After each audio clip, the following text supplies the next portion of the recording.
Chico State's mission is to serve the region, and we do that primarily through providing students who succeed, both in the classroom and beyond.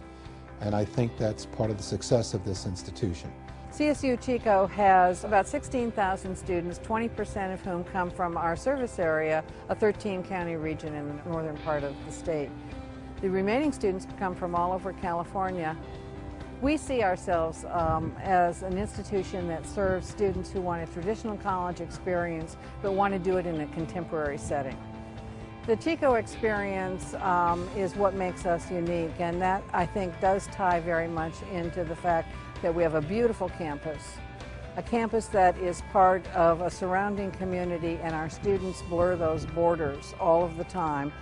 Our students believe and attest to this repeatedly, that the faculty want them to succeed, and as a result, they do.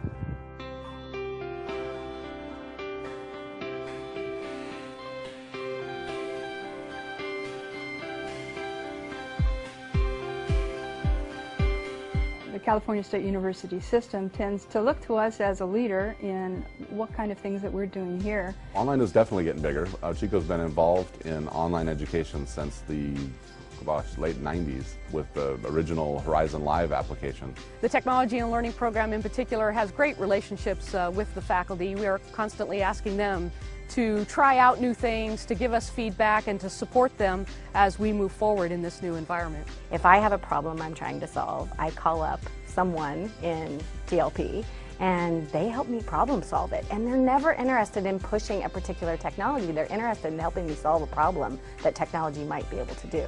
Academy e-learning allows a large number of faculty to share with one another across the curriculum, across the disciplines, different pedagogical styles with support of instructional designers, librarians, assessment coordinators, and lots of support from the institution to help them really rethink and redesign their course. The Red Balloon Project is a project that was started by the American Association of State Colleges and Universities, and it involves sharing the expertise as you try to transform the undergraduate experience to deal with some of the challenges that we're facing. The rubric for online instruction is actually being used by over 100 institutions. It's publicly available on Chico's website.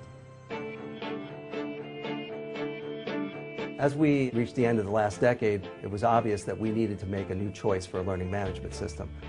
We did an extensive evaluation trying to decide what our direction should be.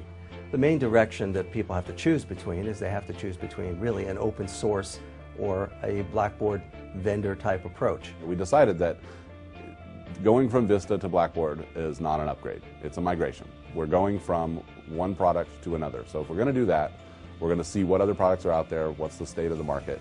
So we looked at Sakai, we looked at Moodle at the time, we looked at Blackboard 9.0, we looked at Angel, and we did a full evaluation. We had a team of faculty and a team of instructional designers that went through a whole rubric of all the different features and capabilities, and they rated them for ease of use and whether or not they met our needs or exceeded our needs. That part of the evaluation was very, very close, but Blackboard kind of won 95% of those categories, but just by a slim margin. We found that the migration from Vista to Moodle required more hand-holding on the part of the faculty, and the migration from Vista to Learn was a cleaner proposition. From my perspective, when we looked at Moodle versus Blackboard, we have this roadmap of features in Vista that we rely on, like learning modules, like gradable rubrics, like term support. Neither product had it at the time, but Blackboard had a roadmap saying we're going to provide these things. And nowhere in Moodle could I find that roadmap. The response was usually, well, it's open source, you can build it. Having content, having community, having the ability to have the standards-based support, having the learning tools interoperability, having the LIS services available, having the common cartridge availability was really the thing that tipped us over the line to go towards Blackboard Learn. Our decision to go with Blackboard was really driven by the fact that it required little development effort. It required little effort on the faculty's part to transform our old courses to new courses, and our academic technology efforts could be focused on delivering better pedagogy as opposed to developing tools. I definitely have felt the change within Blackboard. Even within the CSU, we've actually seen support actually improve dramatically 180 degrees. Definitely Blackboard is engaged. They're asking the right questions. they're giving the right answers. One of the most exciting things for me about Blackboard Learn is the open standards, the open database, the ability to add building blocks to expand the capabilities. Because as I said before, we're all about meeting faculty needs. Blackboard seems to be approaching us as partners, wanting to know what it is they can do to make our lives easier. And that attitude change has been dramatic.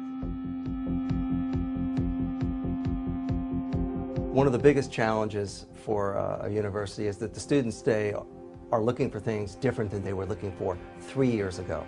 They need to have interactivity. They need to be able to see things that they can move and manipulate. Technology at Chico is absolutely integral to where we're going in the future here. We're excited about Blackboard Learn because we're finally now back on a product that is being actively developed, that we have a voice in what features get implemented.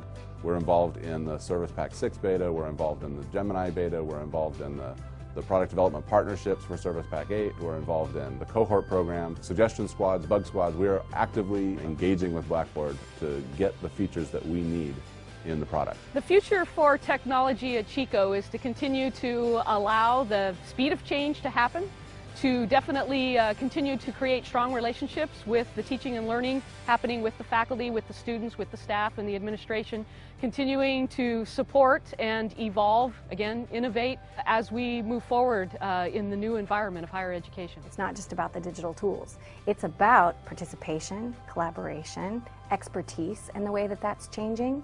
And we need to think about tools that give us spaces to do that kind of work with students, that they have control over design, that they have control over their knowledge, that they can find me and communicate with me beyond our 1 hour in class. The notion of 24-hour delivery and 24-hour learning will become even more so the case as a result of the technology that's now available and increasingly will be available. There are so many options that are becoming available to us for delivering content, delivering learning processes, delivering simulations. It's going to transform the way our students learn and the way our faculty teach. And I think for CSU Chico, this is just going to be a great ride, and I'm looking forward to it.